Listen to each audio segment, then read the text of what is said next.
Друзья, добрый день! Сегодня предлагаю приготовить замечательный фасолевый рулет со сливочным маслом. Такой рулет в Армении обычно готовят на новогодние праздники. А также в сегодняшнем видео я обязательно покажу, как я добиваюсь того, чтобы слой масла был тонким и аккуратным, а рулет выглядел праздничным. Для этого рецепта лучше взять самую темную, яркую фасоль, которую вы найдете. Чем ярче будет фасоль, тем более красивый получится рулет. За сутки до приготовления замачиваю фасоль в холодной воде. На следующий день разбухшую фасоль заливаю свежей водой и ставлю ее варить до готовности, даже слегка перевариваю. Готовую фасоль перекладываю в блюдо, чтобы она поскорее остыла. Смотрите, чтобы она не остыла полностью, потому что фасолевую массу лучше всего наносить ровным слоем тогда, когда она теплая. Отвар обязательно сохраняю, он нам еще понадобится. Сливочное масло комнатной температуры перекладываю в кондитерский мешок. Оно должно стать совсем мягким, чтобы с ним было удобнее работать. Также мне понадобятся грецкие орехи и чеснок. Фасоль, орехи и чеснок промалываю через мясорубку 2 раза. Теперь добавляю специи: молотый кориандр, паприку, красный острый перец и соль. Тщательно перемешиваю и затем добавляю отвар. Количество отвара регулируйте по состоянию фасоли. Масса должна получиться не слишком сухая, но и не слишком жидкая. В этот раз я добавила пол чашки отвара. Количество ингредиентов я, как всегда, оставлю в описании к видео. Вот такой фасолевый паштет по густоте меня полностью устраивает. Слегка смачиваю стол водой и застилаю пергаментом. Вода будет удерживать пергамент на месте и будет проще работать. Разравниваю фасолевый паштет по пергаменту толщиной примерно 1 см. Я стараюсь сделать очень ровный слой, чтобы потом и разрез был красивый. Застилаю пергаментом сверху и прохожусь несколько раз скалкой.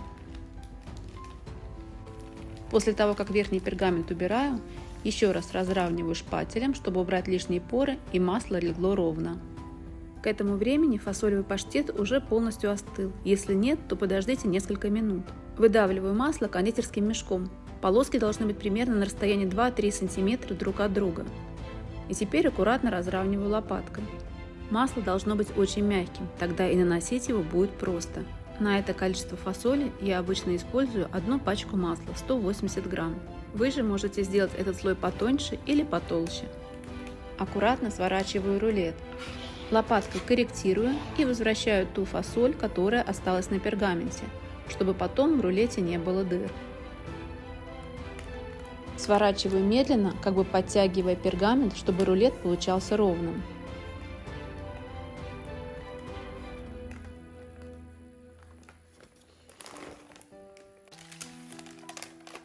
Шов приминаю рукой, и он становится практически не виден.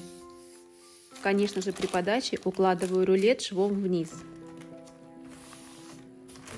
Руками осторожно разравниваю рулет, сглаживаю его, прохожусь несколько раз, чтобы рулет принял более красивую, четкую форму. Заворачиваю сначала в пергамент, а затем в пищевую пленку. Убираю рулет в холодильник минимум на 2 часа. Я обычно убираю рулет на ночь и на следующий день уже его украшаю. Для подачи мне понадобятся грецкие орехи и гранат. И пока муж чистит гранат, я нарезаю орехи на мелкую крошку.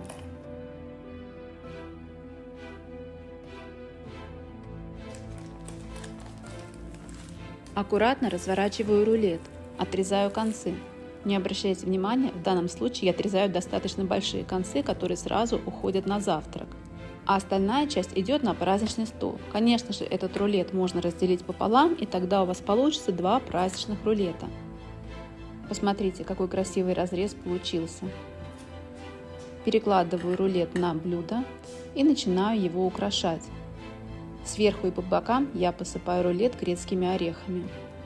Придерживаю лопаткой, чтобы это было все аккуратно.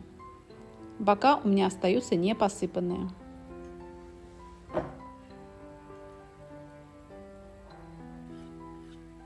Кисточкой аккуратно смахиваю лишние крошки.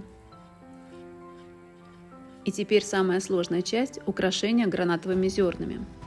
Выкладываю я их пинцетом, это достаточно муторно, но поверьте, результат того стоит.